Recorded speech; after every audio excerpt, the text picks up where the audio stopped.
अब कहानी पूर्वांचल के उस बाहुबली की जिसे उसके चाहने वाले कुछ लोग रॉबिन हुड भी कहते हैं। उत्तर प्रदेश के जौनपुर के धनंजय सिंह 1998 में पुलिस रिकॉर्ड में मारे गए थे, लेकिन 4 महीने बाद ही जीवित सामने आ गए और तब से बाहुबलियों की लिस्ट में उनका टॉप पर नाम है। ये है धनंजय सिंह, जौनपुर का वो नाम जिससे बच्चा बच्चा परिचित है। धनंजय सिंह की कहानी फिल्मी है। जब वो 10वीं में थे तो महर्षि विद्या मंदिर की एक टीचर की हत्या हो गई। नाम आया धनंजय सिंह का। फिर 12वीं में पहुंचे तो एक युवक की हत्या हुई और नाम आया धनंजय सिंह का। धनंजय सिंह को 3 इम्तिहान पुलिस हिरासत में देने पड़े। फिर जौनपुर के टीडी कॉलेज से होते हुए लखनऊ यूनिवर्सिटी पहुंचे। यहां मंडल कमीशन का विरोध कर सियासत को धार दी। अभय सिंह जैसे दबंग दोस्त बने और ठेकेदारी के खेल में घुस गए। इनके गुट का रेलवे के ठेकों में दखल था, लेकिन ये ठेके लेते नहीं थे बल्कि बोली मैनेज करते थे। जिसे मिल जाती उससे गुंडा टैक्स वसूलते थे।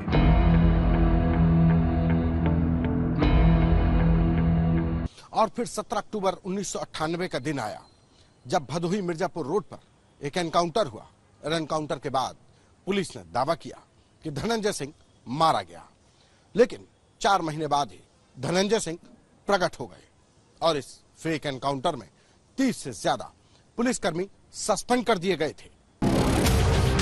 और फिर 17 अक्टूबर 1998 का दिन आया। भदोही मिर्जापुर रोड पर एनकाउंटर हुआ। पुलिस ने कहा धनंजय सिंह मारा गया, लेकिन 4 महीने बाद ही धनंजय सिंह प्रकट हो गए। इस फेक एनकाउंटर में 30 से ज्यादा पुलिसकर्मी सस्पेंड हुए।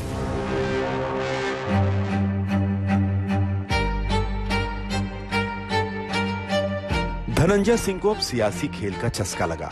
उन दिनों जौनपुर में एक दबंग हुआ करता था, विनोद नाटे। नाटे चुनाव लड़ना चाहता था, लेकिन अचानक उसकी मौत हो गई। नाटे की शहादत का नाम लेकर चेले धनंजय ने चुनाव लड़ा और 2002 में विधायक बने। जितनी भी तारीफ की जाए कम है। 2007 में धनंजय निषाद पार्टी के टिकट पर विधायक बने और फिर 2009 में बीएसपी के टिकट पर लोकसभा चुनाव जीत गए। धनंजय ने 3 शादियां की और उनकी सभी पत्नियां सियासत में सक्रिय रहीं। 2009 के बाद धनंजय कोई बड़ा चुनाव नहीं जीते, लेकिन सियासी रसूख कम नहीं हुआ। कभी उनके राजा भैया अखिलेश और मायावती से अच्छे संबंध थे, तो आजकल कहा जाता है कि वो योगी आदित्यनाथ के करीबी हैं। दरअसल धनंजय के करीबी दावा करते हैं कि वो 90 के दशक की शुरुआत में महंत अवैधनाथ के पास जाया करते थे और तभी से योगी से उनकी अच्छी पहचान है। दरअसल इस आरोप को बीते साल उस वक्त बल मिला जब पुलिस की नजर में फरार धनंजय सिंह मल्हानी विधानसभा क्षेत्र में सैकड़ों लोगों के बीच क्रिकेट खेलते नजर आए थे। उनका वीडियो वायरल हुआ तो अखिलेश ने योगी आदित्यनाथ पर तंज कसा था। हालांकि धनंजय के चाहने वालों को इस बात से कोई फर्क नहीं पड़ता। सारे लोग जानते हैं कि पूरे प्रदेश में 2 ही नेता ऐसे हैं, एक राजा भैया को माना जाता है, दूसरा धनंजय सिंह को। जितना गरीबों की सेवा वो करते हैं कोई कर नहीं सकता अपने जेब से। और मैं प्रदेश के बड़े से बड़े नेता को चैलेंज करता हूं कि निर्दल हो करके जितना वोट वो पाते हैं धनंजय सिंह, उतना कोई बड़ा नेता आए और अपने पार्टी को छोड़ करके निर्दल लड़के अगर दिखा दे तो उस दिन मैं जौनपुर छोड़ दूंगा। उस वक्त धनंजय सिंह चुनाव जीतने की कोशिश में थे।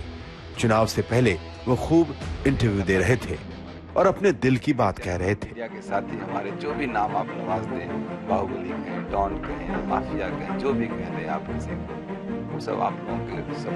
हम सरकार नहीं गिराए थे। देखिए उस समय एक वक्तव्य आ गया था, हम लोग निर्दलीय चुनाव जीत के गए थे। तत्कालीन मुख्यमंत्री जी का एक वक्तव्य आया कि हमारे यहाँ निर्दलियों की नहीं चलती है, हम निर्दलियों को मंत्री नहीं बनाएंगे, निर्दलियों को। तो उसमें हम लोगों को, हमें तो देखिए मैं व्यक्तिगत, हम लोग छात्र राजनीति से आए थे, मुझे लगा कि निर्दलीय विधायक हम लोग जीत के गया कि निर्दलीय लोकतंत्र में निर्दलियों कोई अहमियत ही नहीं है। इसी बात को लेकर विरोध प्रारंभ हुआ। तो कोई व्यक्तिगत विरोध नहीं, तो वैचारिक विरोध था, कोई भी हो। यूं धनंजय सिंह की अपने इलाके में लोकप्रियता है, लेकिन पिछला चुनाव वो नहीं जीत पाए। उनकी कहानी अभी उस मोड़ पर है जहां सिर्फ एक नाटकीय घटनाक्रम उन्हें फिर वही रसूख दिला सकता है जो किसी दौर में उनका हुआ करता था। आज तक ब्यूरो।